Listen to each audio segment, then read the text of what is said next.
Hi, everybody. My name's Joe K. It's just another day in the underground. Today, I'm here with rapper, artist, poet, and dog lover Ian Taylor. Ian, thanks for joining the show, man. Yeah, no problem, buddy. How you doing today, man? I'm doing good, man. I'm doing good. How are you doing? Ah, man, I'm living the dream, loving the dogs, the usual. Dude, everybody has their thing, and every everybody We're 5 seconds into the interview. We already lost everybody. They have their favorite animals and stuff. Some people like cats and reptiles, and Ian really likes dogs. So that's cool. That's cool. But no, but thanks for joining, man. I'm happy to have you on, and I'm glad we finally get to talk, man. Like I've been following the journey forever, but I feel like we haven't spent a whole lot of time like chatting over the years, or like talking about different milestones that you've reached in your career and in life and things like that. And I wanna take people through this journey and just have them, get a better understanding of who you are as a person, who you are as an artist. We'll talk about what may be coming up here soon. And yeah, man, I want this to be a nice chill experience. So Heck yeah, man. Yeah. Let's start off. Tell me a little bit about your messed up childhood. Let's start there. Yes, my favorite subject. Gosh, well, I was born in Blue Springs, Missouri. Lived there until I was about 6 months old. We moved to Colorado. And then my mom left my abusive father. Yes, I have daddy issues. Yes. Apparently so does everybody else, though. So, I'm not special. True. But but we moved to Colorado about a year and a half years later. I'm about almost 2 years old. My brother Alex passes away from Proteus syndrome. My mother starts the Proteus syndrome foundation. We found the cause and the treatment for Proteus syndrome through my brother's DNA. That's like way down the line, but something pretty cool I always like to share because my mom's a beast. Round of applause for mothers. Wow. But yeah, so that's that side of things. Grew up in Colorado Springs, Colorado. That's pretty much the beginning of my memories in Colorado Springs. Didn't really, I was always kind of the nerdy kid, always 24/7, the nerdy kid. I had a few friends growing up, and then got to middle school, the bullies started happening and all that bullshit. And I was never like the cool kid. I was always the kid in band, fucking around on a fucking bass drum or some stupid stuff like that. And but I loved it though. I loved doing that stuff. I loved music. I started to play piano. I played some string instruments like the cello and stuff like that. And then I went into high school. I choiced over into a rich district from my not so rich district that I lived in. So I got to grow up around a bunch of rich, snooty kids. Shout out Pine Creek. And they were kind of, some of them were really cool. Some of them were not so much. And then I found hip hop in high school. I'd always been a fan of hip hop because of my brother. He was big into hip hop when I was growing up, but I never really started rapping until high school. I wrote a song about smoking weed with the homies. And then the first time I ever rapped was Jamaican hotboxing, my friend's basement. And he made me freestyle. And then I just fell in love with the shit and kind of just kept doing it because I'd always been a writer. I'd always written poetry and written songs and stuff like that, but never tried rapping because I'm a band geek with braces. Like, I'm not getting pussy. I'm not getting no bars. You know what I'm saying? So that's kind of how it all started. That's a great segue. No, but I wanna talk a little bit about the different instruments and things like that you've played, because you kind of threw out a bunch of different, very interesting and unique instruments that you played. You said the cello. You said the bass guitar, you said piano. Like, which one did you start with, and like, how did you end up picking up all these different things? The first instrument I ever played was the recorder, as does every third grade elementary school. Same. In the jungle, a little old to joy. Yeah. Like that kind of stuff. But then I played the cello in fourth grade. I thought it was pretty cool. I liked it. I've always kind of enjoyed fucking around on it. But fifth grade, I played the baritone. And then come sixth grade, I started doing percussion and I started playing a lot of piano. I fell in love with piano. Piano was the first instrument that I taught myself how to play.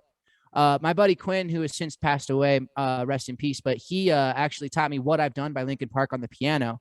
And with that, I just kind of like taught myself how to read like piano, which is basically treble and bass clef. And I really only knew bass up until that point because I was doing bass instruments and stuff. So I learned treble clef and then started playing piano. And they say when you learn how to play piano, it's a lot easier to like play any other instrument. And that's very fucking true. And I will stand by that because then I learned guitar, trumpet, pretty much everything in a symphonic band I can play. And then, well, I can't play. I can make you think I can play it. I can fuck around on it and you'll be like, wow, that guy knows what he's doing. You know? And I won't, but I could make it sound good. And then acoustic guitar is one of my favorites. Okay.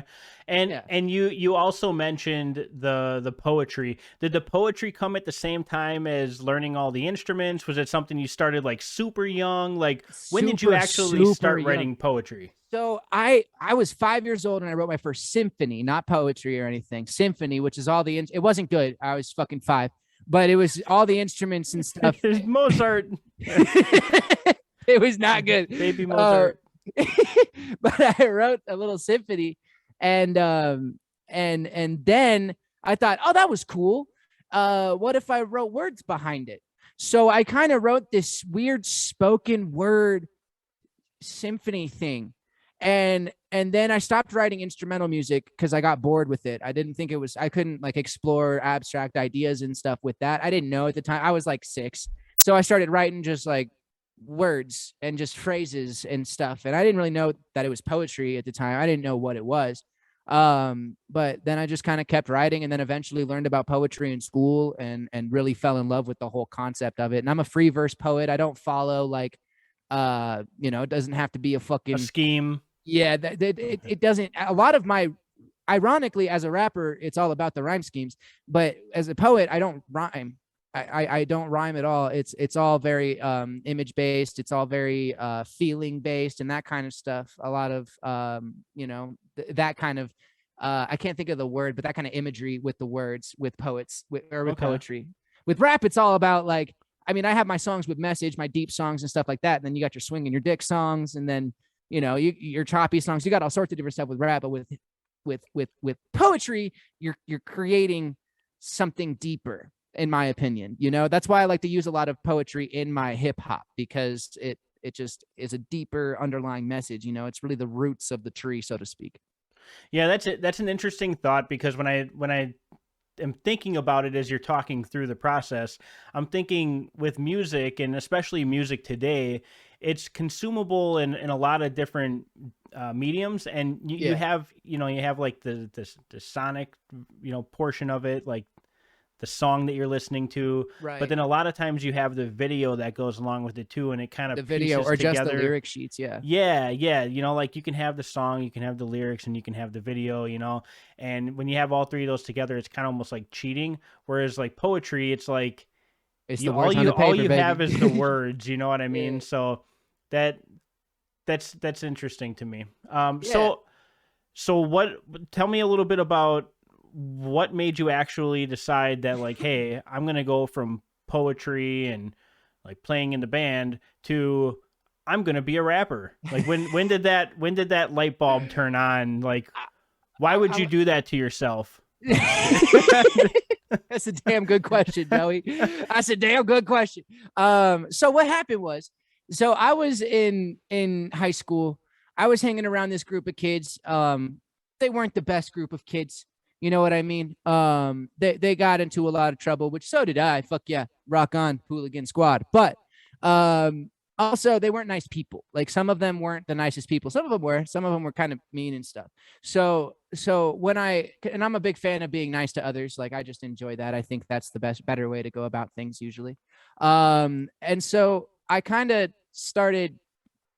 I always played piano and wrote songs to the piano and stuff. And I would sing those. I was singing and stuff. And then I wrote this one song one time, and it was like a mixture of the two because I was listening to a lot of Hollywood Undead, and I thought that was fire. I was like, oh, this is dope. I was a little emo middle schooler.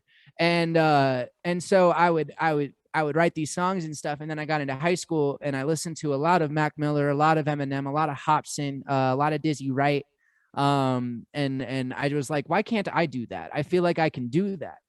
And so I wrote, I tried fucking around with some hip hop stuff, and I was like, fuck this. This is stupid. I'll never do it again because I can't. I'm not good at this.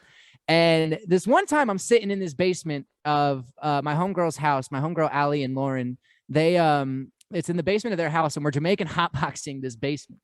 And what Jamaican hotboxing is you turn on the shower and you hotbox in the bathroom. Okay. Right. Okay. So we're Jamaican hotboxing this basement, and my brother's with me. And this dude, I don't remember if he had toured with Bass Nectar, or he did a show with Bass Nectar or something. He was some bigger DJ. His name was Malcolm, really nice guy. But he looks at me and goes, freestyle. And I go, no, what? And he starts beatboxing. And I'm like, no, absolutely not. My brother starts freestyling. So I'm over here like, well, fuck, if Cooper's going to do it, I have to do it. So I did it, and I fell in love with it immediately. We freestyled the rest of the night, basically. And then I just started writing rap song after rap song after rap song and finding free beats on YouTube and just doing that over and over and over again. And my friends at the time did not like it. They made fun of me. They called it stupid. They'd make fun of my songs. They do all sorts of fucked up shit, like just pull pranks on me and stuff and like pretend they liked the song and then really be like, you fucking suck, bro. You know, just stupid shit like that. Confidence boosters. Yeah. Stupid shit that high schoolers would do to each other. Yeah. And so I left that group of friends. And it wasn't just because there was a lot of stuff that led to me leaving that group of friends. Some stuff that was my own fault and things that were their fault, but left that group of friends and kind of just like went on my own journey and kept doing it. And I fell in with the group of people that I surround myself with to this day, and really just kept at it, and it's never stopped since then. Cool. Were your like family members supportive at that time? Like you said, like your friends and stuff were hating, but like it seems like you have a pretty good relationship with your mom. Probably had some sort of relationship while you're in high school because you're a kid. So like, were you immediately telling her like, hey, I'm a rapper now, or were you like hiding it and then like she found out? I never hid it. I just kept writing songs, and she'd walk into my room like, what are you doing? Because she was used to me just getting down on the piano and stuff like that. And I stopped doing that, and I was playing beats and rapping to them. So she'd walk in, be like, what are you doing? And you know, honestly, like I will say about my mom, she is the most, I don't care if I wanted to be the next president, if I wanted to be a freaking homeless person on the side of the street, if whatever I want to be, my mom is going to support that. And she's always been that way. You know, she's even the one who pushed me to drop out of college and pursue the music. And she's always been the backbone of my stuff. So she always has supported it. My brother as well. My family, my brother and my mom and I have always been very, very close. My mom and I fought a lot growing up, but once we got past that, we've been tighter than ever. And I think that's due to the loss of my other brother, Alex. It really just brought all of us together and stuff. So no matter what my brother and I have ever wanted to do with our lives, my mom has always 100% supported that. And I'm forever grateful. Seriously. Like I'm honored to have that kind of a mom. Yeah, that's cool. Cause a lot of people don't have that support. And then if they're also not getting it from their friend group, it can be really, frustrating, and then they just give it up altogether, and then they don't actually pursue it. No, dude, she was telling her middle-aged friends to come down and listen to me rap and like come down and listen to the new song that I wrote and stuff. Like she would just have her friends come down, and like these are like 40-year-old women coming down with their white wine and their sweaters, talking about book club and stuff. And they're like, oh my God, he raps. And I'd like be talking about, yeah, and I fuck this bitch and smoke that weed. And my mom's just like, yeah. And they're over here like, what the fuck is going on? But her friends have always been cool too. So like, it was just funny, but yeah, it's always been hilarious. Yeah. You mentioned something else earlier too. You said that one of your early influences were Mac Miller. Yes. Do you remember? I have a Mac poster across from me right now, actually. Nice. Yeah, facts. Do you remember where you were when you heard that? Like you found out that? Yes, at the intersection of Galley and Academy, coming home from my work at Cheers Liquor Mart. My mom texted me. This is in Colorado Springs. I was turning left from Galley onto Academy, and I get the text, Mac Miller just died, and I thought she was wrong. Like because she found out somehow she got the local news report that came out before all the national reports did. She found that somehow before all the national reports came out. So I Googled it and just saw it was some local news station saying that. And I was like, no way, that's fake. Come to find out about 30 seconds later, when everything else started reporting it, it was completely real. I remember exactly where I was and what I was doing when I found that out. I think I was in a fight with my girlfriend at the time. And I literally called her like, and was like, babe, I don't care what we're fighting about right now. Like, can we just like cuddle at home and like watch movies and just binge ice cream for the rest of the night? We'll talk about it tomorrow. She goes, why? I go, Mac Miller died. And she was like, oh my God. And like, she had the same reaction I did. So yeah. I remember exactly where I was when that happened. Yeah, it's crazy, man. Like, and it's crazy. Like, you hear about people passing, all the time, especially in hip hop now. I feel like it's unfortunately becoming It's very more prevalent. and more common thing.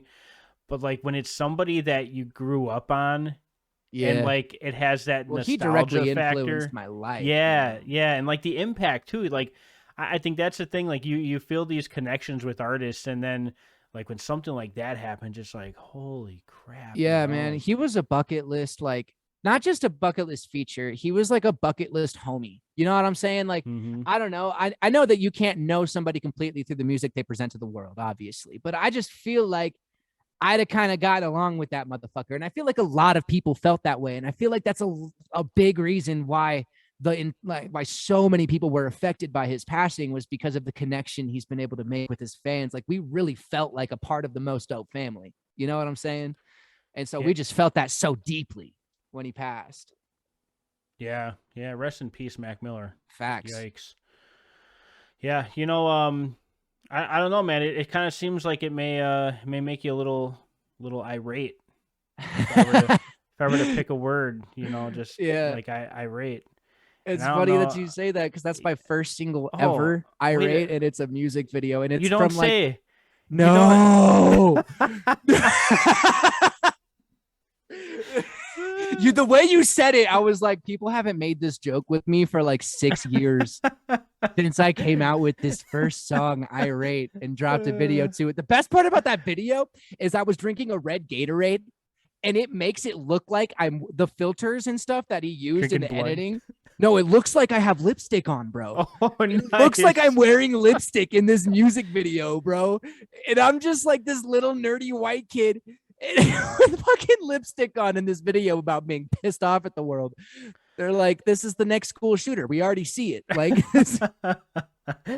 well, dude, when I love it, but so obviously in preparation for this interview, I went back into the archives and I just started listening to all the music and like watching the videos and stuff. And like, I feel like you could have gone in a completely different direction with hip hop music than what you are currently at based off of that song. Like it could have totally gone down a more like dark, twisted road and like way deep into like horrorcore underground hip hop. So I've delved in horrorcore. Like my album Dusk to Dawn has this whole segment on it, and it's called Midnight, because it's dusk till dawn. Midnight's in the middle. And it's narrated by this character I made up named Michael, which happens to also be the name of my father. What? Crazy. But yeah, it's Maniacal Michael. And he narrates like 6 songs on the, no, not 6, probably like 4 songs on the album. And it's like all this horrorcore crazy stuff. And then it goes right back into Ian Taylor and stuff like that. And that's something that I've always wanted to do, is like have several different alter egos on like certain segments of album, do it differently than other people did it before. You know what I mean? Like Mac Miller did Delusional Thomas and Larry Fisherman, and Larry Lovestein. And Larry Lovestein was jazz, Larry Fisherman's his producer side, and Delusional Thomas is his fucked up, almost horrorcore side.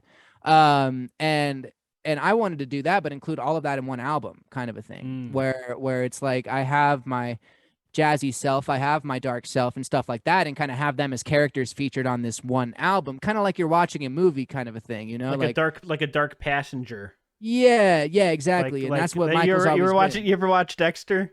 Yeah, like a dark passenger. The dark passenger. Exactly. Yes. And so that's kind of like with Irate, it was definitely it wasn't like dark, but it was definitely could have gone that way. It had the edginess to it.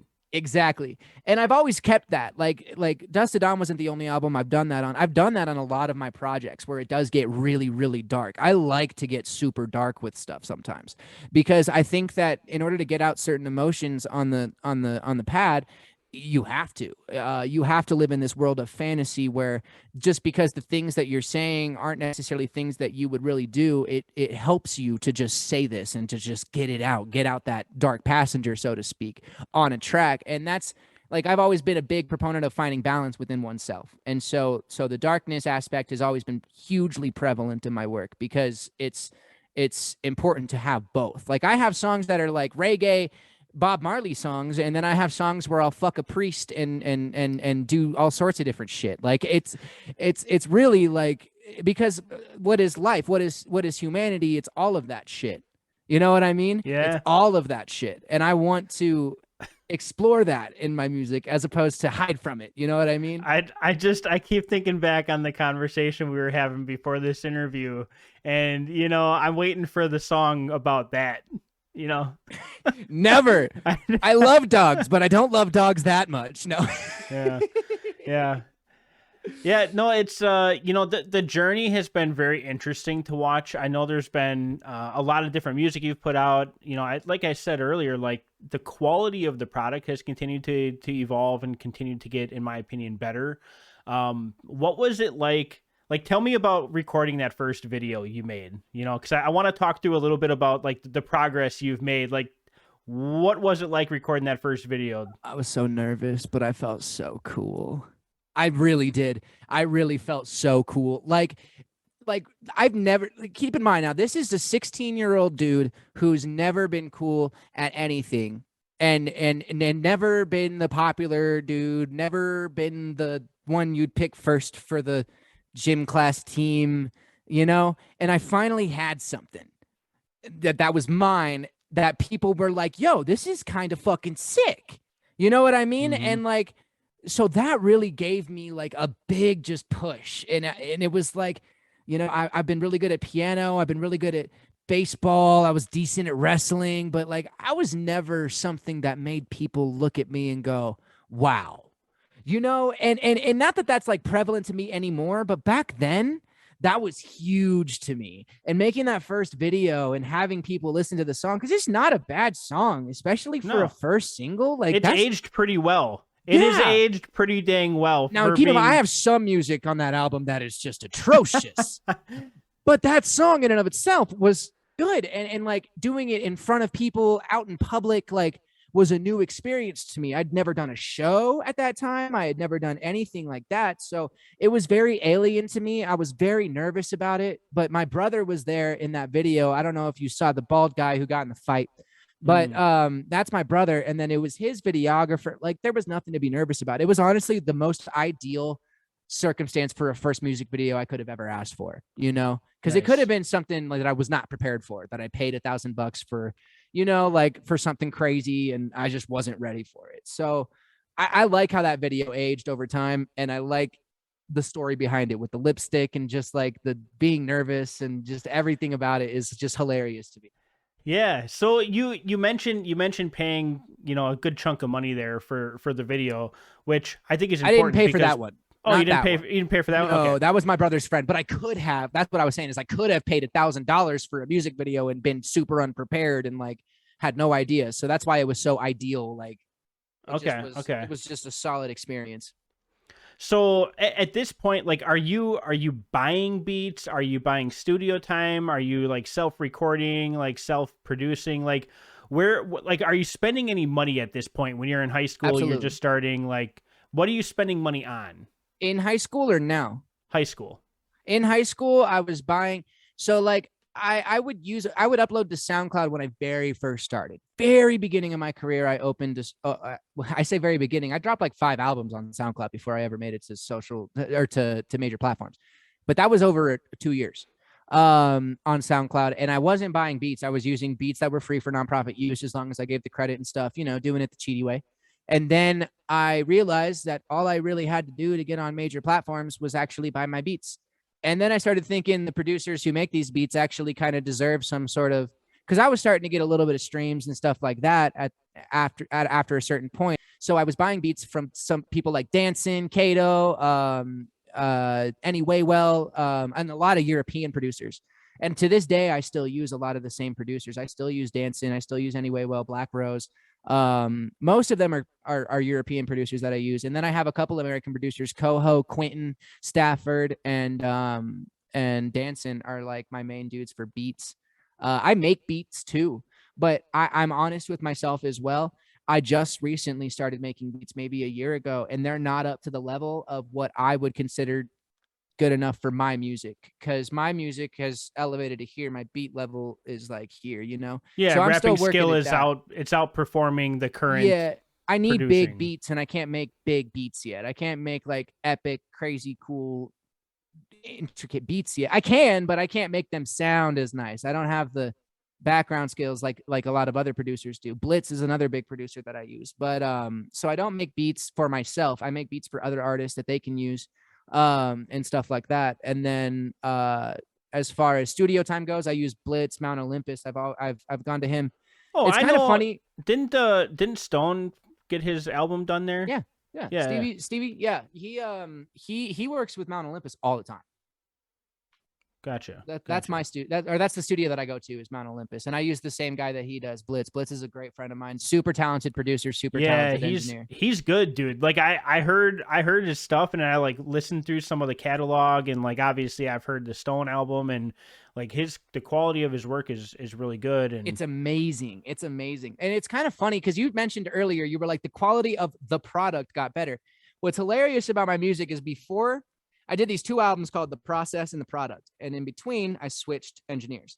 So in the beginning, I was using Macado, a great engineer for a starter level MC, absolutely fantastic at what he does. But then I did The Process with him, and then him and I kind of got into it, and we've made up since then. But I went over to Blitz, and The Product is basically mixed and mastered by Blitz. And so it's just hilarious. Like, there's an actual jump there from The Process to The Product. That's when my music made an entire like level change. And even since then, Blitz has gotten 10 times better than he was. He just continues to improve. yeah, absolutely. And I mean, during all this time, like, so you're just getting into hip hop, you're just getting into creating. Obviously, creating costs money. How are you funding this hobby at this point, right? Because it's not a career yet at that point. Like, how are you funding all this? Jobs. I would work my ass off. I would work 80 hours a week, especially after I graduated high school. I would have two jobs, or I would have one job, and I wouldn't spend money on anything other than music and that kind of a thing. And I started doing a thing where any money I make off of music goes directly back into music. I didn't use that for, the only time I ever used that was for a after my first headliner, the promoter P, somebody I highly respect, Black Pegasus. He told me, he goes, take some of that money, because I made like a couple $1,000. He goes, take some of that money, go buy yourself something nice, and then use the rest on music. Because I told him, like, I don't use any. I looked at him and I go, none of this is mine. And he goes, what do you mean? And I had like $2,000 in my hand, and he goes, what do you mean? And I go, well, none of this is mine. Like, I'm putting all of this back into the grind. And he goes, look, man, take $100 of it, go buy yourself something nice, and put the rest back into it. You deserve it. So I went and I bought a jacket. And I still have that jacket to this day, but yeah, Nice. that's like so it kind of became its own self-funding machine after a certain point. But up until then, I was working nonstop at jobs and doing that kind of thing, just grinding nonstop as much as I could. And I lived at mom's. My mom has always been very good at, very, very nice, and allowed me to stay here for reduced rent, or stay there for reduced rent, and like things like that. So I've always kind of had that backing me, where I don't have to pay as much on rent, so I can put that extra money into the music.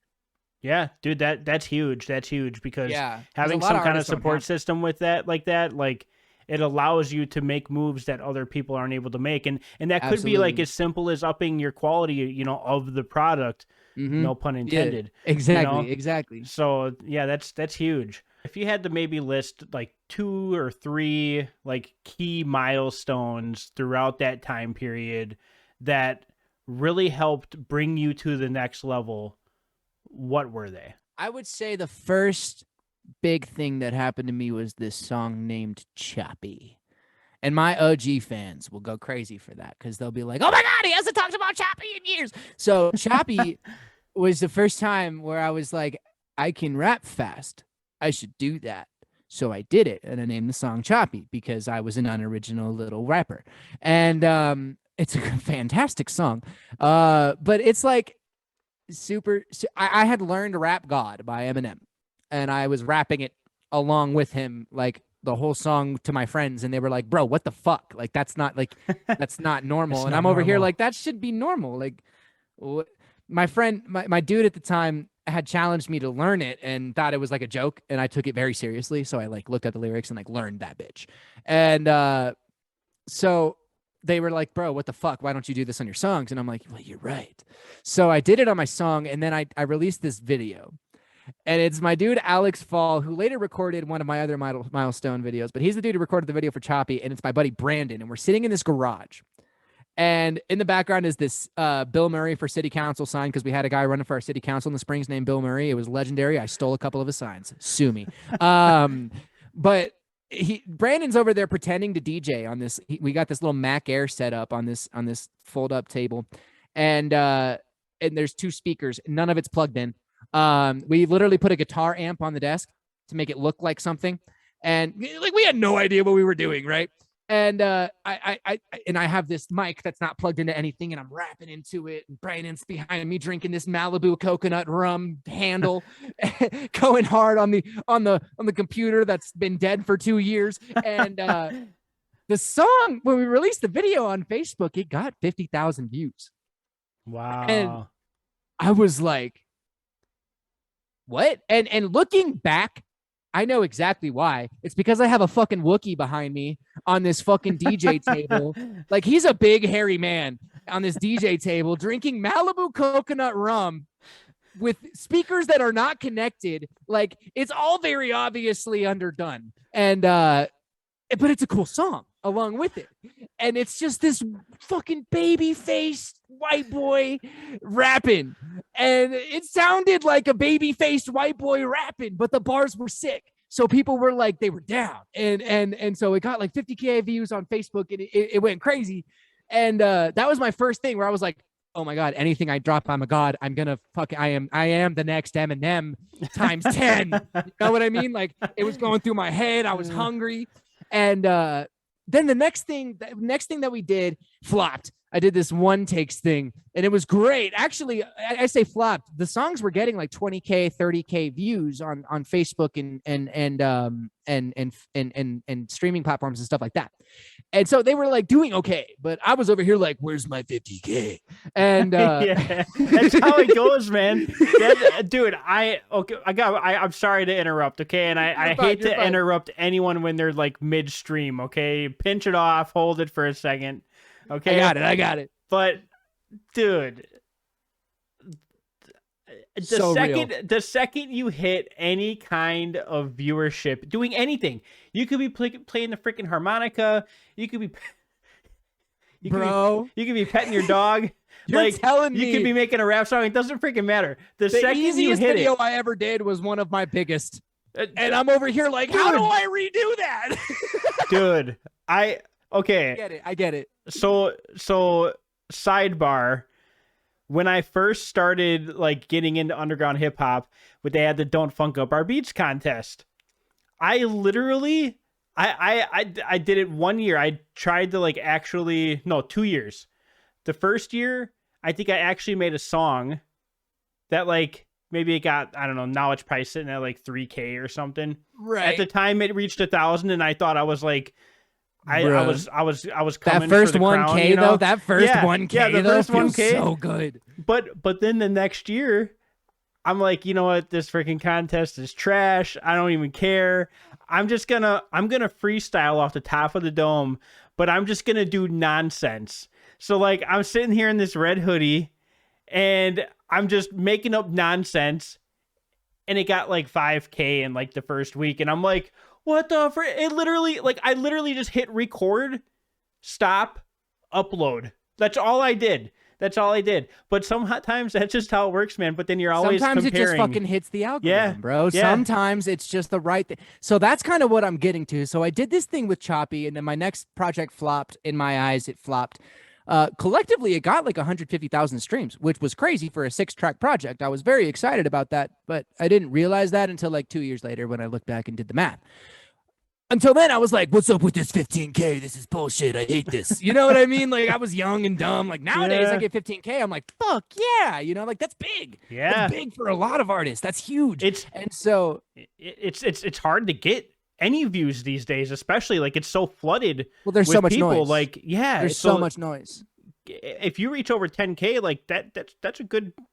I look at it like milestone. you're trying to pick out a freaking like you're sitting in a very crowded room and you're trying to listen to the conversation of the people sitting across from you, but there's so much other noise that you can't quite hear it. That's how I metaphorically say what being an underground hip hop artist is like.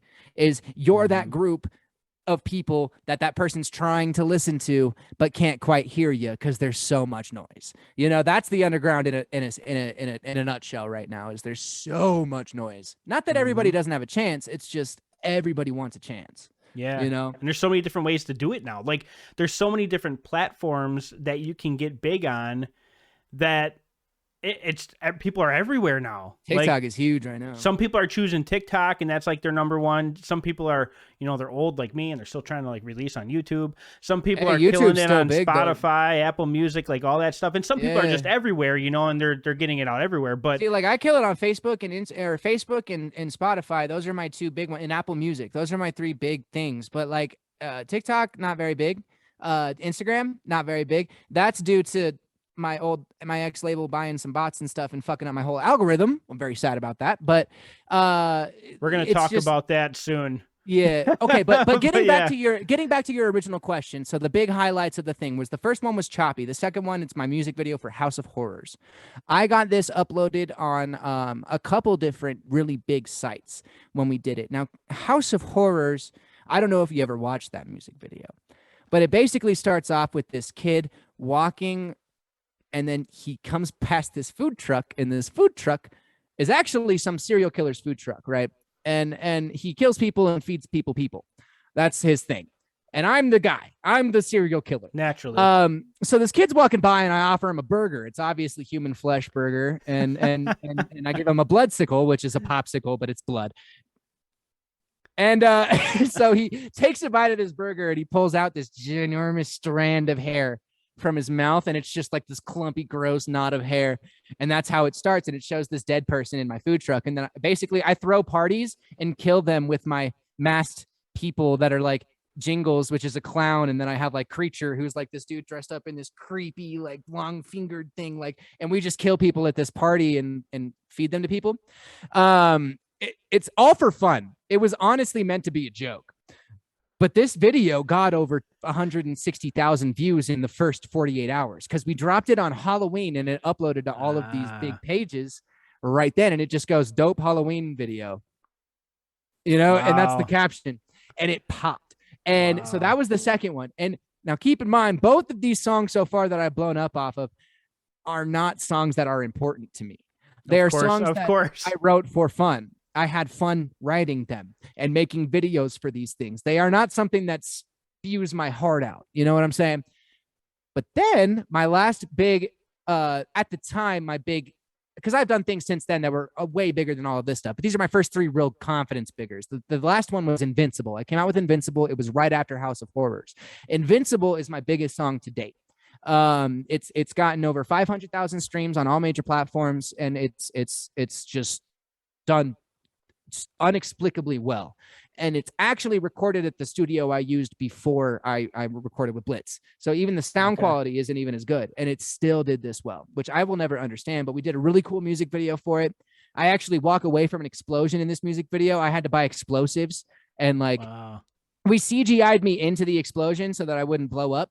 But like we actually did the explosion. Like the explosion, we did it. And it's all slow-mo and shit. And it's cool. We blow up this TV and break the fuck out of this piano. We pull from Office Space, like when they're fucking up the printer or whatever, the copier or whatever it is. We do that same scene, but I'm fucking up this keyboard piano thing.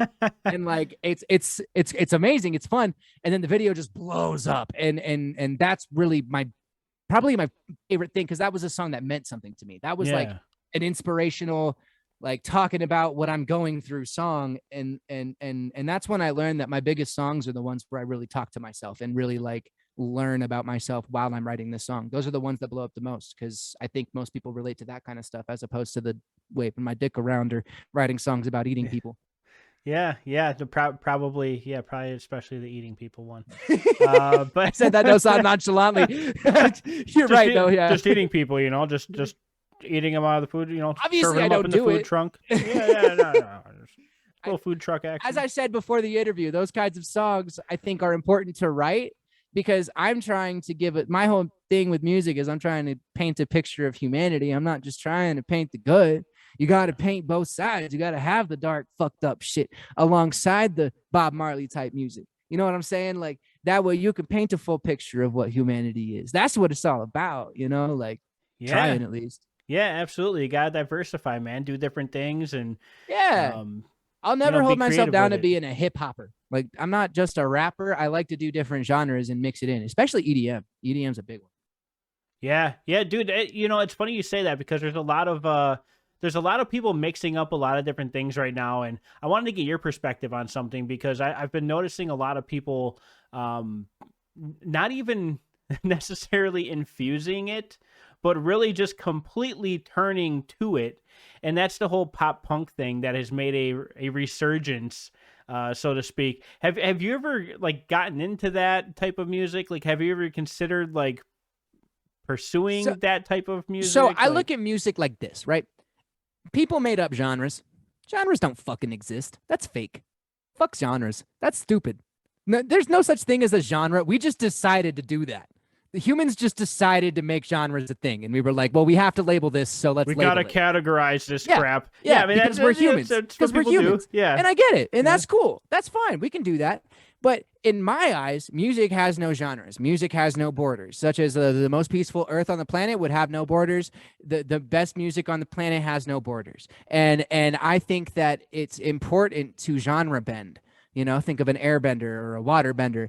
Genre bend. Use other genres in your music, because we're just working towards the epitome of what the best music is. That's what we're doing. As soon as we start genre bending, we're narrowing it down to the precipice of music. You know what I mean? Like, and I get it.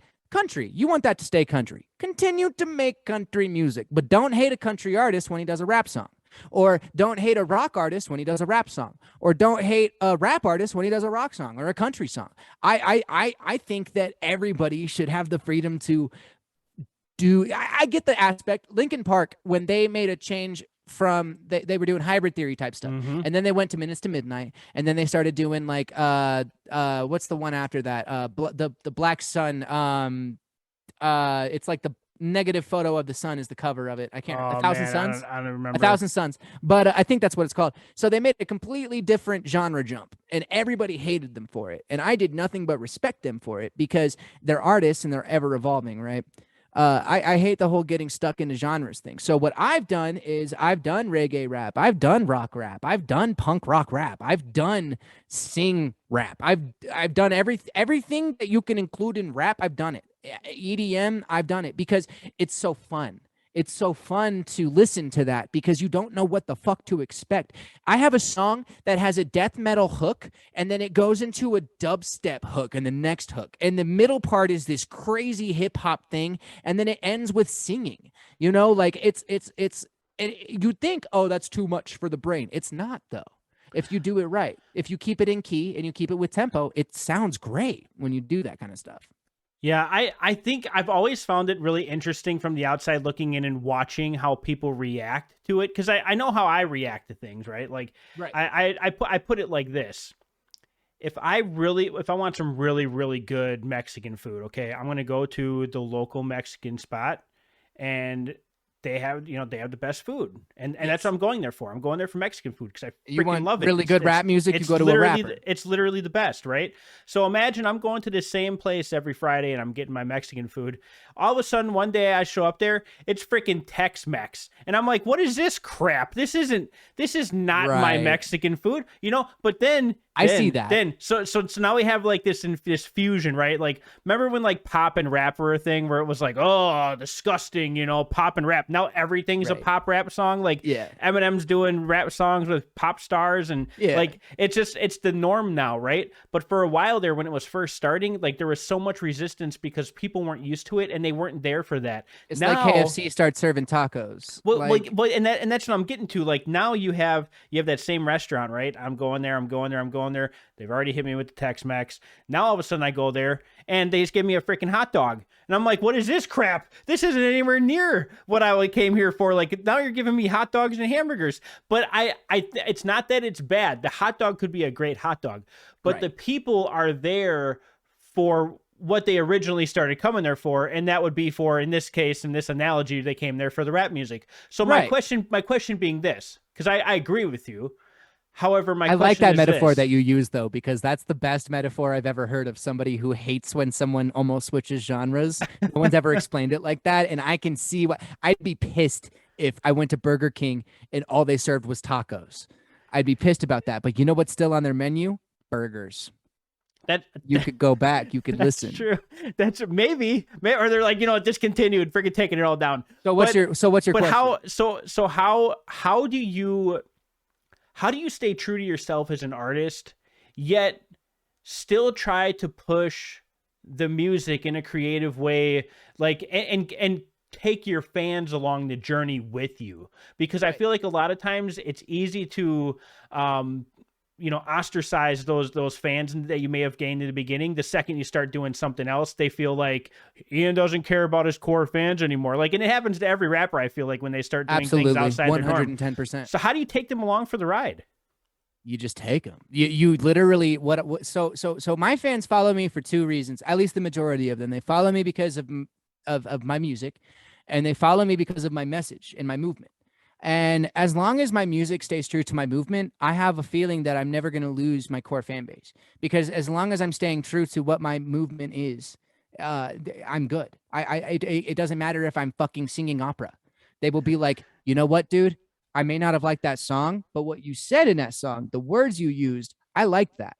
You know what I'm saying? And I might be giving people too much credit here, but I have a feeling that my fan base is very loyal to what I do because they have been over the years. And that's what they've shown me and proven to me is no matter what I do as an artist, they're going to respect it. They may not like it, but they're going to respect it. Now, something I wanted to tackle is, so it's your favorite Mexican joint and you're going there as an artist, you're making hip hop music, and everybody loves the hip hop music. Everybody loves this Mexican place for the Mexican food. All of a sudden they start serving hot dogs. Did they stop serving Mexican food? Did the artist unrelease his album? Did the artist no, his true, album? no. Did the artist unrelease that thing that made you fall in love with them? Absolutely not. Why would you ever hate on somebody who's literally described as an artist, which is an ever-evolving term? Why would you ever hate on an artist because they're not giving you what you want? That's not what art is. Art has never been about giving the people what they want. Art has always been about the artist. Art has always been about what the artist brings to the table and what the artist puts out there. The art has always been about the message the artist is spreading. It's not about he was a rapper, he has to always be a rapper. Now, I know that that's very controversial and a lot of people will disagree with that. But in my opinion, as an avid music listener and as a music creator, is that's stupid. That's a dumb way to think of things. You shouldn't discredit an artist just because they're not doing what you want them to do, because that's how you get Chester Benningtons. Yeah. That's how you get that kind of stuff. And I don't think that that's okay. I think that you need to allow an artist to evolve while still loving their old shit. That's what I think. Like, if you love their old shit, love their old shit. Don't listen to the new stuff. That's what I look at it. Because if the artist isn't getting streams, he might change it up. He might go back. But he might not, because that's what he wants to do as an artist, and that's okay. Yeah, I think too. I think it's a very it's a very American thing. Like, people in America, as far as like art in general, and it could be music, it could be painting a picture. Like, regardless of what it is, like, we have a very it's a self. I don't even know how to put it. Like, they want self gratification. It's what we want, right? Like, it doesn't. Yeah, it does. Like, whoever's delivering it to us doesn't matter. We just want the end product, and we want it to be the way that we want What it. do you expect out of an Eminem album? Yeah, well, exactly. If he came with, he's doing his best Bob Marley impression, I'd be like, what the heck is this crap? Because that's not what I would expect from Eminem, right? Exactly. And that's the way we're like programmed. I'll be honest, bro. I wouldn't listen to that shit. I wouldn't listen to it. I'd listen to it once, but I wouldn't listen to it, but I wouldn't go out of my way to be like, what the fuck is Eminem doing? Yeah, like, why would I hate? And that's my point. It's like, then I'd go back and I'd listen to the stuff that I liked, and if he kept making stuff like that, then eventually I'd probably just stop listening to it, because that's like not Chris what Webby, I listen to. But I don't like a lot of Chris Webby's newest stuff, and it's not that I don't like it. Like, it's very great music. It's super good. It's just not the shit that I throw on in my car. You know what I mean? Mm-hmm. And I throw on old school Webby, and I know that he would probably hate hearing me say that because he thinks his new music is his best music, just like I think my new music is my best music, just like every artist on the planet thinks that their new shit is the best shit. It's nostalgia. Exactly. It's nostalgia, man. Like, it's the same way with video games. It's like if they remastered GoldenEye. Yeah, dude. You have old people like me who are like, oh no, the best system was blah blah blah blah blah. Like, it could be, system was N64, and we're over here like, but the PS5 has. I'm a little bit older. I'm a little bit older than that, so it'd be like, my best system's like Super Nintendo, Atari. No, I'm just kidding. Commodore 64. Like, however far back you want to go, like, everybody has their like nostalgic, like, this was the best. And like, I remember growing up and like when I first started listening to music as a teenager, and like all the adults going like, man, the best era of music was the 70s or the 80s, blah, blah, blah. And like the 90s just sucked. It was the worst. And what is this crap? But really, like, a lot of the 90s is like shit that I fucking listened to. Right.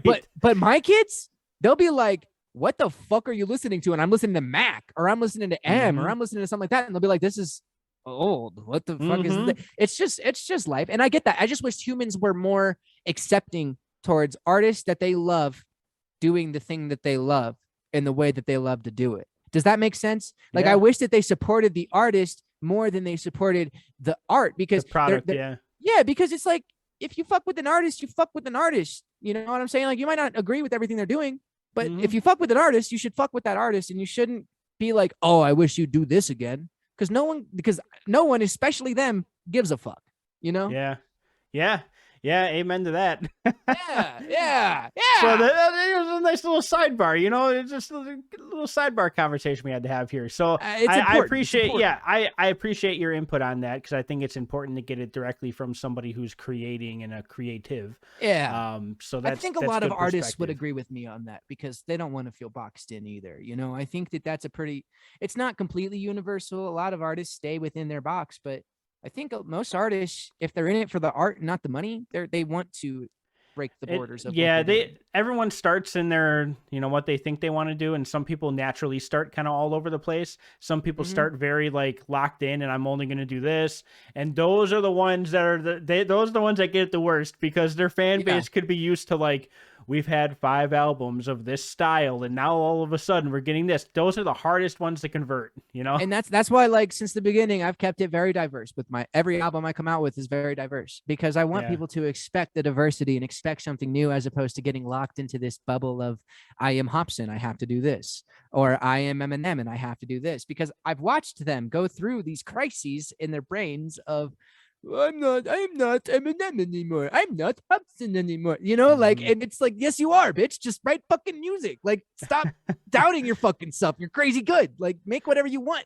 That's what I look at it. Like, I hate seeing artists get into that fucking cycle, because it's like, bro, you're so good. Just do it.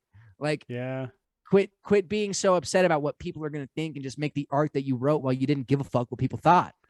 Yeah, dude. Amen and amen. So I wanna talk about, obviously, the elephant in the room, which we haven't been avoiding here for the last 40 some minutes, hour. Dude, I'm taking up all your time, so I appreciate it. That's okay, buddy. I'm here for it. But I wanna talk about the time between you doing your independent thing and what led up to you signing with your prior label. And were there other labels that you signed with before, like any serious like labels, or? Nope. Okay, so tell me about like what led up to the signing with them. Essentially what happened, I did a Grime mode cipher my first Grime Mode Shout out Cypher Lingo. Shout out Grime Mode Cypher. I love Lingo. I love Grime Mode. Those are my homies, dude. I love them to death. I gotta interrupt again. Grind Mode, one of the greatest, Praise. the greatest, most influential hip hop. I got ciphers on Grime Mode that have gotten of all 200,000, 300,000. Like people, it's crazy, dude. They're so influential and they're such a good family. Like they give a fuck about each other. And like Lingo and AOK are some of my two of my best friends in this hip hop shit. Like real life, like I can hit them up for advice over anything. Like when I was first making beats, I was hitting Lingo up like, yo, bro, can you like, you know, like help me out? Like, how do I make this sound good? He's like, oh, just do this, you know, like they're that kind of dudes. Yep. And that's what I love about it. They're not Team Backpack. They're not any of that bullshit. They're Grime Mode and they're a family. And I love that about them. Yes. So I'm sorry again. I had to interrupt. I had to take a moment. You had me going off on my own sidebar there. Yeah. Like I'm okay with it, dude. Any amount of love I can give to Grime Mode, I will give it. Absolutely. So back to the issue at hand here. So leading up to the signing. Yeah, so I did a Grime Mode cypher in front of Invesco Field. There was this dude, Static G, at the Grime Mode. He was doing a cypher.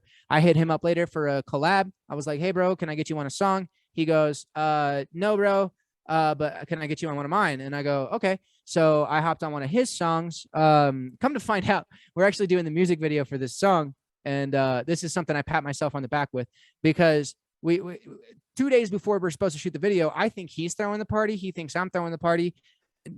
So I throw the party and I get this fucking rager together in 2 days. And there's like 300, 400 people in this little house and we get it packed out. We film the video and stuff. And then we go our separate ways. I had thrown a show for him at Peak 31 or something. I think it was like a Haystack show or some shit. When Haystack was signed to that label, which is its own can of worms. But then I got in contact with Jason. Jason's my dude. I love Jason. He's a good guy. How do you know Jason? Like, was it through getting the contact for the collab? Like, how did you? No, I had met Jason. First time I met Jason was at Rhymesick Fest. They invited me to come out and play at one of their festivals, and that's where I met Jason. I think I had talked to him one time before that, but I met him at Rhymesick Fest. He was actually the reason I got signed. He was very adamant about it. Static was kind of hesitant, and so I got signed because of Jason, and you know, they basically promised me a lot of stuff that wasn't necessarily delivered, but that kind of like just those promises and the things that were kind of like, you know, shot my way. I was feeling and I was super about it. Right. And I thought Static was a great guy. I thought Jason was a great guy. And it really, you know, I signed away and I thought it was a great decision. You know, I really Were these like handshake deals or did you contract. get like a contract and everything that you wanted was in the contract? And... Yeah. Okay. Good move. Yeah. Good move. I always... You know me, man. I love to preach about getting the stuff on paper, get the mother effing contract. Well, that's the reason I was able to leave, was because of my contract, because of the amendments that I had made when I first signed. Dude, magic. That is magic. See, and I think that's word to all underground hip hop artists. Like, it's not just about what you can get while you're there. It's how can you get out when things are going south? You need to have a fucking escape plan and it needs to be in the contract. That's just 100% facts. Because if you don't have that, then it's just not going to go well for you. What were those negotiations like initially? Like, was there a lot of back and forth? Did you have some friends that you consulted about the contract? I had a lawyer. Did you just you had like an actual entertainment lawyer? Yeah, we had a couple lawyers look it over. Nice. Yeah. Well, good. Well, my mom wasn't gonna let me sign nothing without getting it looked at. That is. And that's just facts. That's all. Shout out to moms. Shout out to mom, man. Hey, that's real, bro. I was all excited. She was like, no, wait. Dude, your mom is a legend in my book.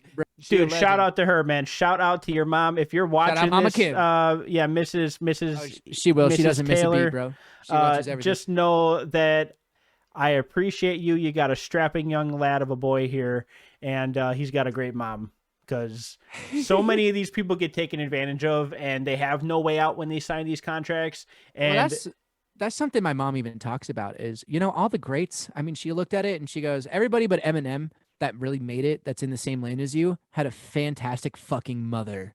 And I go, well, I got that one checked off. And that's real. Like Mac Miller's mom did the same shit to him. Chris Webby's mom has been very involved in stuff. Like it's just cool. Like every person in my demographic who's made it with hip hop usually has had a really good mom backing them along the way. They're at every show. And I just think that's amazing to me. Like, obviously, Eminem did not have a great relationship with his parents, but artists like Mac and Chris and just artists like that, they really did. And I think that's very helpful along the way. Like, it really doesn't get enough credit is shout out moms. Like, rappers are scared to shout out their moms when really it's like Tupac made a song about mom. Like, come on, like, you don't be afraid. Shout out moms, man. That's right. That's right. And yeah, I mean, to your earlier point though, like taking the time and coming up with, the contract and making sure that you have that in the contract. Yeah. What did that do? Like, okay, so let's back up a second. Let's not even get to there yet. So you sign this contract. You're probably pretty freaking pumped, right? You're officially signed. You're supposedly going to have like all of these tools at your disposal, right? Like, it's not like, hey, I'm signing you and you're getting like millions of dollars. It's, hey, we're signing you. And there was no signing bonus, but I was very excited for the opportunities that I was supposed to be presented. Yeah, exactly. So like, what kind of opportunities like were you expecting? Which of those opportunities like did you actually get to see like come to fruition?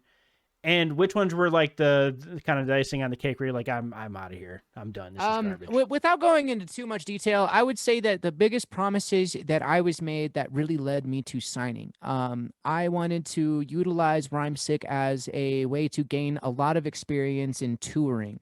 That was the biggest thing with me because they do a lot of tours and they've worked on a lot of tours. And from my knowledge at that time, they were good at doing it. Usually things went off without a hitch for what I knew at the time. And so, I mean, I consulted a few different people and some people close in my circle, and it seemed like the right decision to make. I was promised those tours. And to their credit, COVID hit. COVID hit as soon as I signed. I signed January 1st, 2020. Yikes. I was supposed to leave for my first tour on May 13th, 2020. And that was the day the nation shut down, I believe. And so there were some road bumps, which I was completely happy to be like, yeah, obviously shit happens. Like, we can't fucking. It's happening to everybody. Yeah. Yeah. We can't do this. I get that. I kind of got to the point where I was like, you can only use COVID as an excuse for so long. And that was about a year and a half later.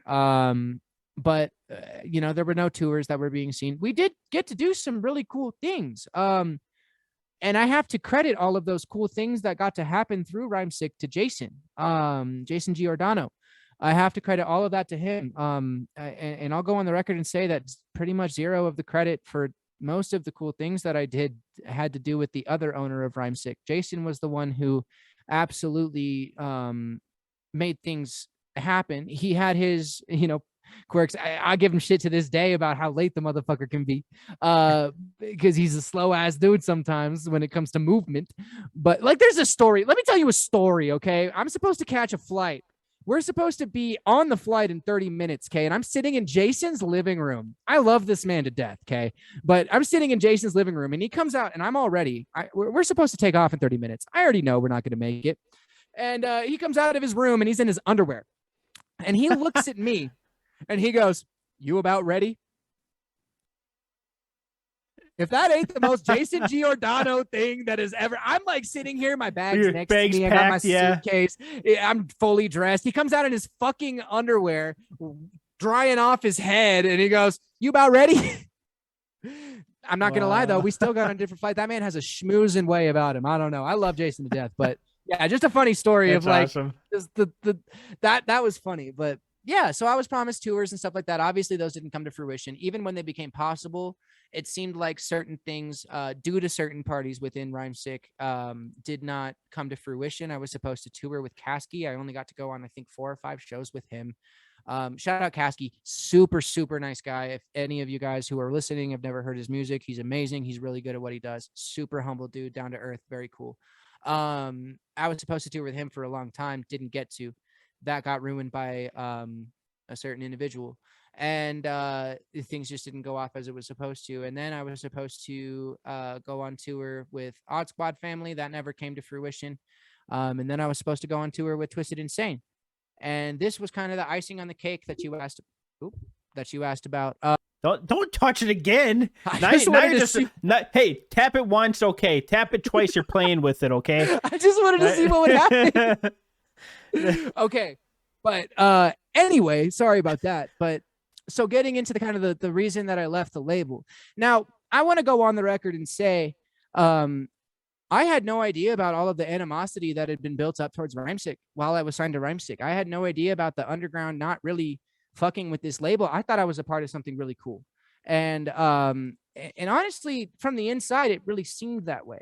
I was never led to believe that there was anything dirty going on, you know, like such as the Rhymesick coin scam and stuff like that. I was signed to the label while that kind of stuff was going on. I don't think And anyone knew. I look I had no idea. in all fairness, that was stuff that kind of all came out at once, and there were only a handful of people that even knew about it. Like, Yeah. it wasn't the whole I whole just don't like to underground be coming at affiliated them. with that kind of a thing. Yeah, no, and I get it, but I mean, I want to give credit where credit's due here. Yeah. I don't think you would have had any idea of what the heck was happening there, because all that stuff was happening behind the scenes, and it was still at the time frame you're giving me, it was all in motion. Like, as you're getting signed, it's all starting to kind of start up and like unravel and stuff. So like you wouldn't have known. You had no history. It'd be different if like you signed now. Like, if you sign now, it'd be a little different of a story, because all the information's already been out there. It's knowledge that you could have. You can't have knowledge that you're not privy to, that's going on at a label that, you know, you're not even like involved in any of that extra crap. You know what I mean? Yeah, exactly. And so I'm kind of like, I've had moments at this point, right? I haven't gone on tour, which was insane yet, but it's in the books, like it's supposed to happen. But I've had moments leading up to that were kind of like, I don't know, like the whole Kasky thing got ruined because apparently a certain individual was hitting their girl. It's just weird things were happening that I was not aware of, and I didn't know how to react to. But the problem was I was very, very much in quote unquote involved because I'm signed to the label and I'm on that tour. Sure. Little does everybody know, I go to bed, right? I go to the show and then I'm begging Jason for the hotel key because I want to go to bed, right? That's me. I go to bed. Before I signed, I partied. But after I signed, dude, I wanted to go to bed. I didn't give a fuck, dude. I was tired. So I'm missing all the drama. And right, so, for the better. I guess. I mean, I'm still affiliated on that side in a lot of people's eyes. And that's what really bugs me. And that's something that I like to make very clear. Like, I have no affiliation with Rhymesick whatsoever. I don't deal in the same way that they dealt with things. I like to consider myself a professional at what I do.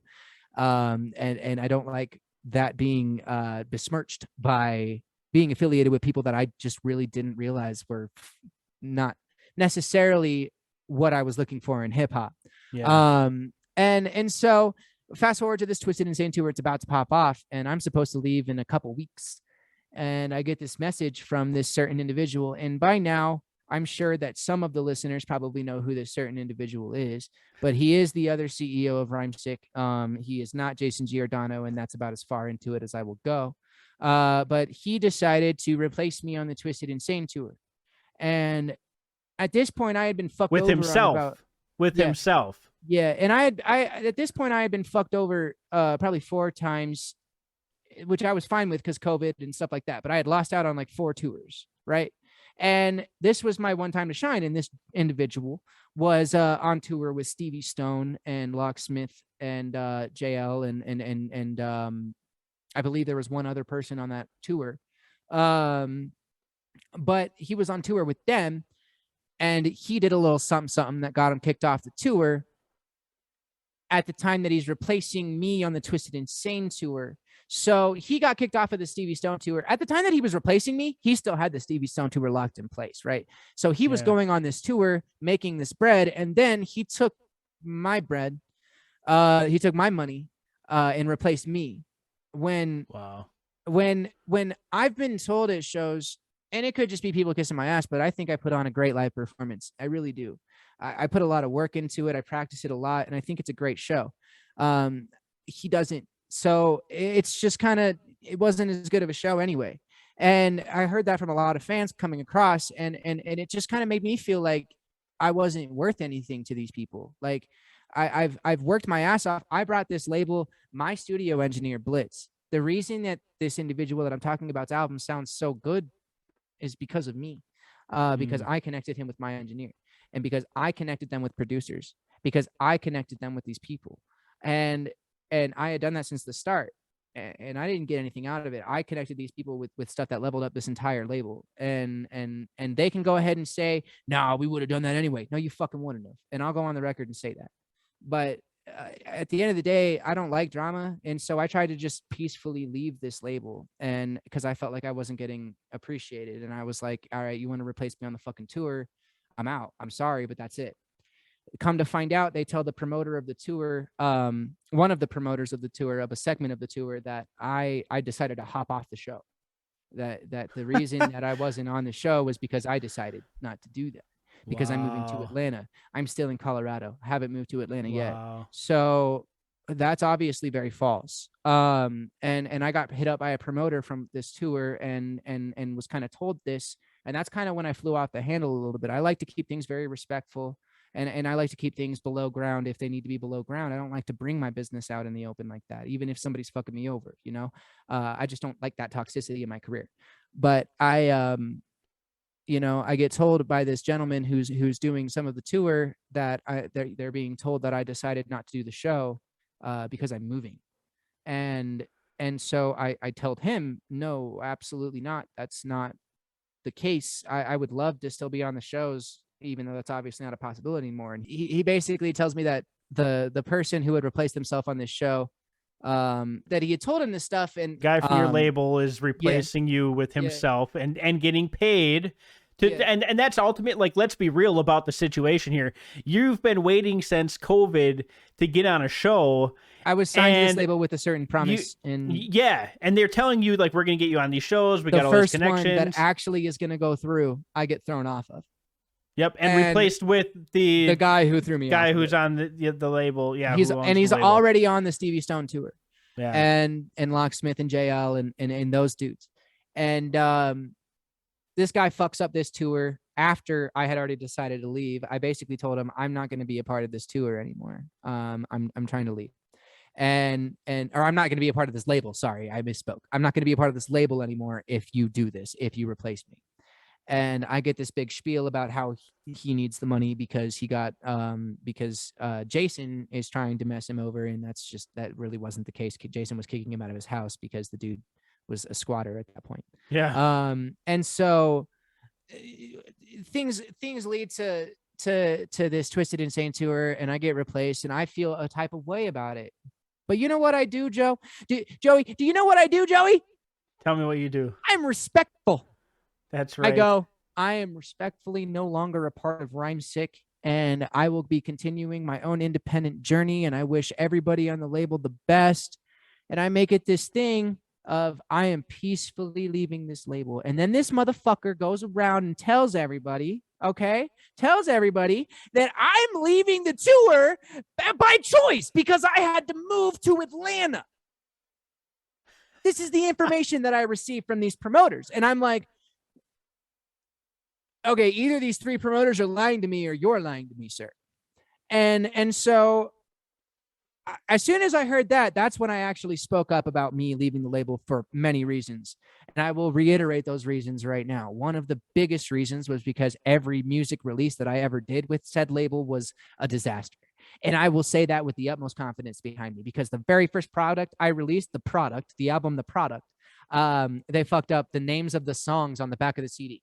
They just didn't spell it right and stuff like that, right? Sure, that could be traced back to me. Maybe I fucked that up, but I don't think so because I wasn't the one doing the fucking submissions. So that happens. And then the next project I come out with, the song that's supposed to be called Feel Good, they call it Feels Good.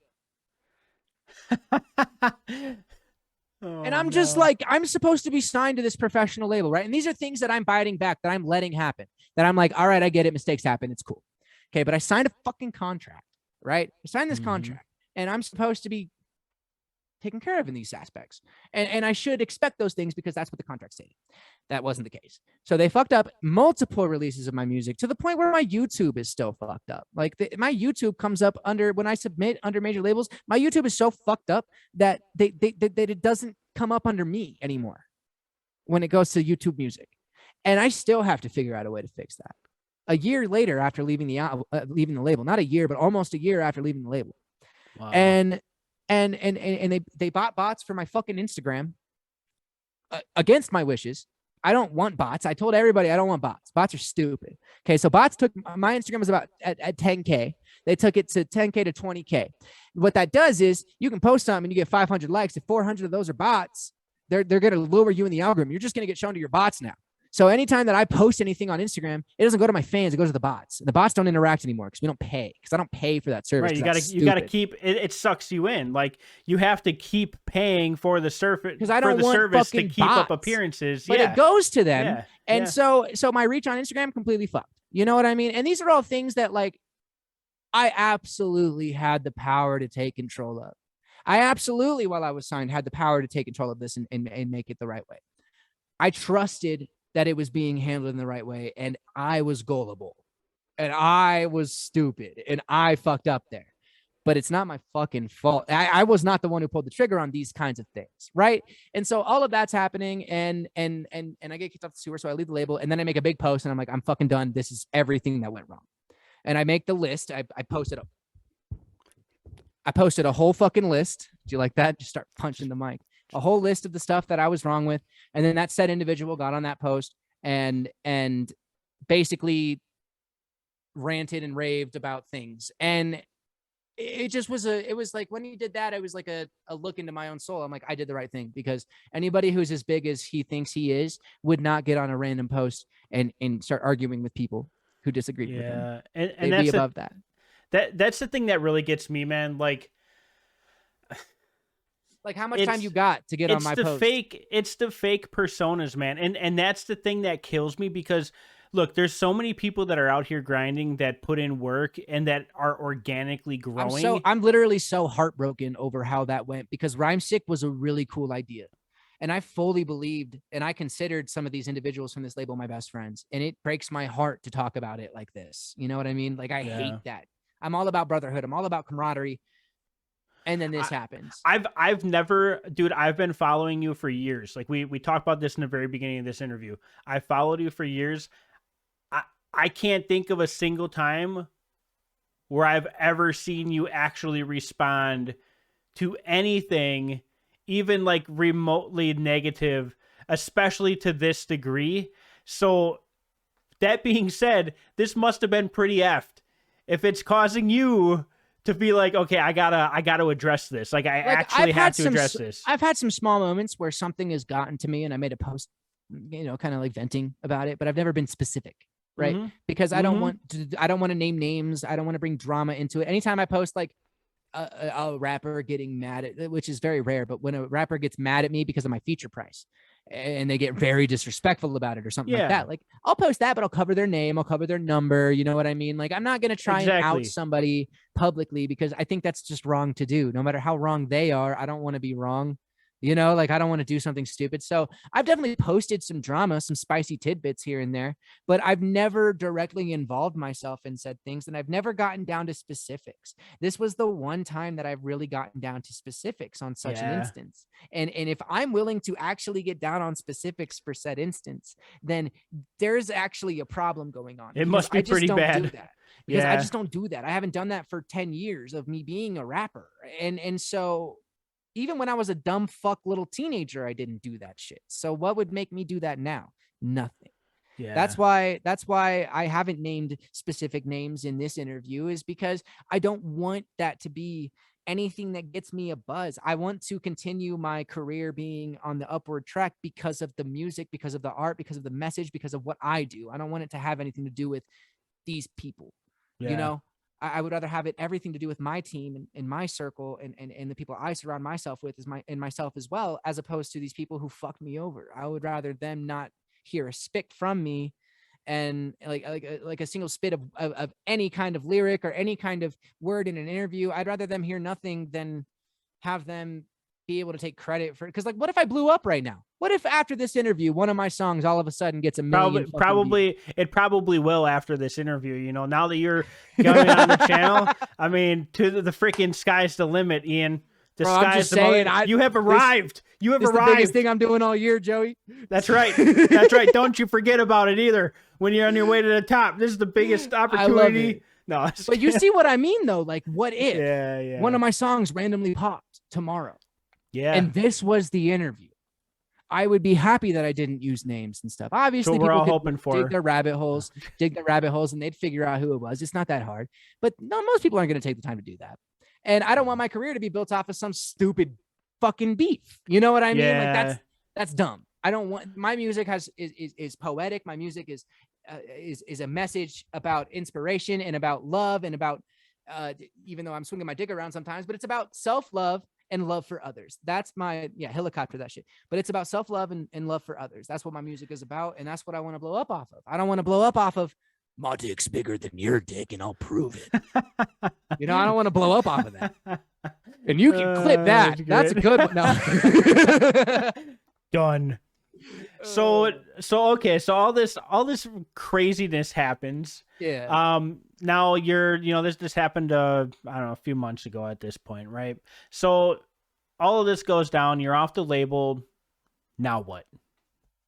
Oh, now I'm doing the best I've ever done. I have the biggest streaming numbers I've ever had. I've gotten booked for the biggest shows I've ever had. I'm moving to Atlanta, and I already have bookings out there. What's up with the move to Atlanta? It's very important to me. So the way I look at it is Colorado has a ceiling. Okay. So LA, you move to LA, right? That's what everybody wants to do. Move to LA. You can't get in LA anymore. Are you kidding me? The social networks that are built in LA nowadays, you can't just put your foot in the door there anymore. Not unless you're very lucky or have an in already. You can't do that. It's so well connected nowadays. It's like a fucking brick wall trying to get in there. Atlanta is the new LA in all industries when it comes to entertainment, when it comes to hip hop, when it comes to movies, when it comes to film, when it comes to everything. Atlanta's where it's at now. Atlanta is what LA was when LA was becoming LA. And Colorado, man, it might be the thing after Atlanta. It might be the thing after Atlanta happens. It might be the one that emerges, but it's not there yet. In Colorado right now, there's a ceiling. Okay. I've done everything I can do in this goddamn state without leaving the state and blowing up outside of the state and coming back. I have done everything that I can do here. And I've hit the ceiling. I've hit the ceiling for the last year. And I've known that. I can't play at Red Rocks, not until I build a name for myself outside of Colorado. I might be able to open, but I can't headline Red Rocks until I build a name outside. I can't headline Cervantes. I can't headline these big venues that are the next stepping stone. I've done everything else. I just need to get there. And I can't do that until I leave Colorado and blow up somewhere else that doesn't have the ceiling. And then come back and do the cool shit. Like, it's impossible for somebody from Colorado to blow up while in Colorado unless they get really lucky and blow up viral on the internet. And that's just how it is nowadays. Yeah. It's a really interesting concept because I see everyone has a different road to get to their goals. Absolutely. And for some people, like, it's 100% they're going the freaking internet route, and that's the only way. Some people are like, I need to tour the world. Some people are like, I need to get out of my city, whatever city that may be, or state, whatever that may be. I'm sure there's a lot of people who feel the way I feel. And I love Colorado. But... Dude, absolutely. In every local scene, you hear the same, like, it's literally that story with a different location. Absolutely. Like to a different destination too. Like, it's the big difference is I'm actually going to make the move. And the big difference is I'm actually going to make the move and keep trying once I make the move. And the big difference is I'm actually going to make it. You know why? Persistence, determination, and motivation. I'm not going to stop. Whereas a lot of these locals get caught up in the, I deserve more. Why am I not getting it? And then they don't try and get it. They just think they deserve more and don't go for it. That's what I'm going to do. That's why I'm moving. I'm going there. I'm going to play the open mics. When I get booked for a show here, I get paid $500 and that's flat. And it's great. I love that. But when I move to Atlanta, I'm going to be doing open mics for free and going to these random dive bars and doing these things that I haven't done since I first started rapping. And I'm so excited for it because I've gotten spoiled here in Colorado. I get paid for what I do, but I haven't really done much. you know? And so moving to Atlanta, it just opens up that playing field where I can start from the bottom again, but it's not going to be the same as it was in Colorado because I'm good Right. at what I do. I'm confident in my abilities, and I think that I can really build something out of it. But I'm going to go right back into the muck. I'm going to do those open mics, and I'm going to love every second of it because those 12 people, those are going to become my number one 12 fans in Atlanta. Those first people who see me at that first open mic. So many people are so scared to move somewhere else and start from the bottom again, but they don't realize how far they've come since they were at the bottom before.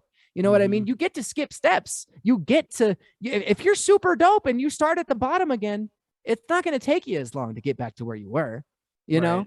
That's kind of my thought process on it. I don't know. I could be wrong, but that's just how I look at it. Hey, I got to respect you going out and just doing it. You know what I mean? Because a lot of people talk about it, but they never actually take any, you know, they don't take any action or steps towards their goal. And I bet you there's going to be 10,000 people who would have made it in the next year who don't make it because they don't take the risk that they should have taken. And that's just, and that's in any industry. There's probably 1 million people out there that won't take the risk that would have changed their lives. And I will never be that person. I refuse.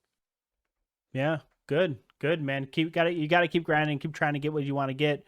And I hope it goes well for you out there because this interview needs to blow up. You know what I mean? Your next song. If you do well, I do well. I just got on my soapbox over here, and you're like, "Yeah, you need to blow up so that we blow up." You know what I'm saying? Yeah, wink, wink. Yeah, no, that's but funny. No, you're funny, bro. But no, dude, I think that's really it's smart. It's a smart mentality to have, and having that drive and that motivation and consistency. You know. Well, the beautiful thing about it is anybody could have that drive and consistency and make it happen. It's just the ones who do. Those are the ones who actually make it happen. Why can't that be me? Or why can't that be Tom, Dick, or Harry, or Jane, Joe, and Johnny who are watching this right now? You know what I'm saying? Like, just take the fucking risk, get out there and do it. And if you fail, at least you tried. You won't be sitting on your deathbed like, oh, what if I had done this? No, you actually tried. That's all you can do. Just give it a shot. You know what I mean? That's all I'll say.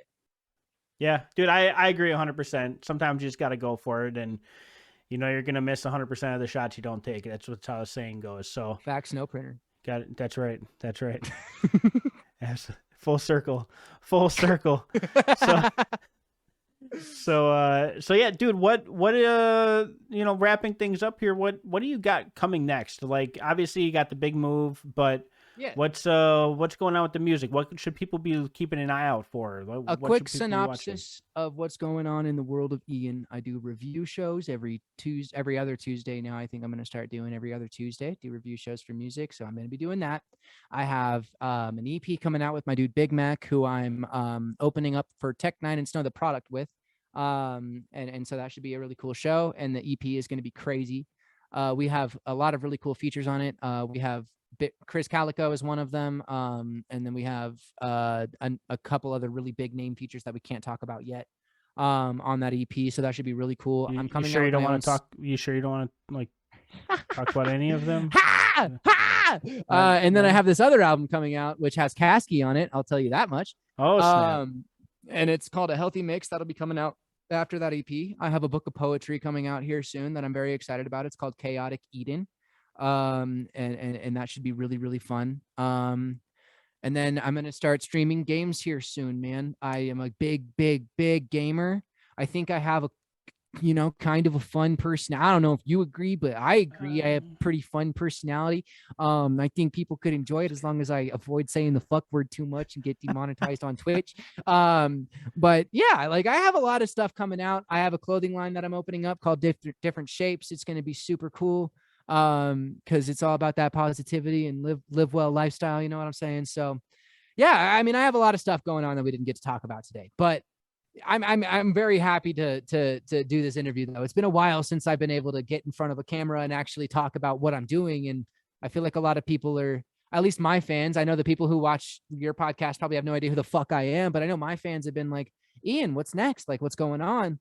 And I think a lot of people on the podcast know who you are. So I cool. think, yeah, cause dude, you've again, consistency, and you've been around the block a few times, you know, like people once or twice. Yeah, I definitely know a few people have been paying attention, so I'm excited to see what comes next for you. I'm excited to see like what may change as far as the quality of the product. I'm very excited to see the next steps, man. I really am. I really am, because the music I'm making now is completely different from what I was doing a year ago. And that's something big that I like to do, is be very diverse. So the next chapters, you know, we just opened the book. I consider what I've done and gone through. That's chapters 1 and 2 and 3. We're on to chapter 4, and this is a 26 chapter book. You know what I'm saying? Like, we got a long way to go. But we're here, we're reading the story. So I'm excited to see what happens next. Yeah, man, I can't wait to see it. I hope everything goes well in Atlanta. And, you know, again, it's going to be another one of those things where maybe you meet somebody, you get some good opportunities, you get some good exposure to things. And I'll be like, I know this really cool podcaster. Yeah, that's right. That's right. Hey, I know a guy who does like interviews and crap. He's great at what he does. You should definitely talk with him. Facts, dude. I'll plug you. I got you, dude. I got you. Oh, that's funny. That's funny. Hey, man, vice I versa though. I expect dude. the same when you blow up first. Dude, absolutely. I'm coming back for everybody. Okay, if I ever get any kind of notoriety in this world where anything I say actually matters, I'm coming back and scooping up everybody. You heard it here first. Blow Joey K up. Blow Joey K up. He's got all our backs. Let's go. Let's go. That's right. That's right. Oh man.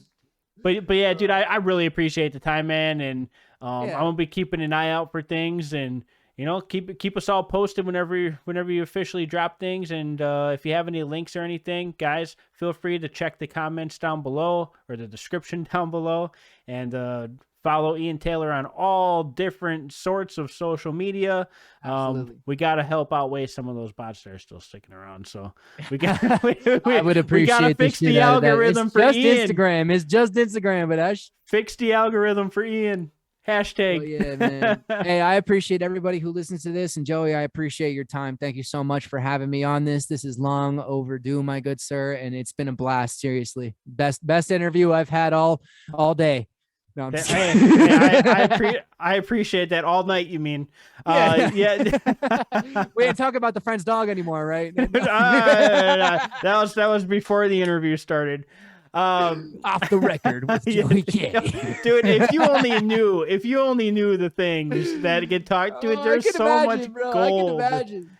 There is gold.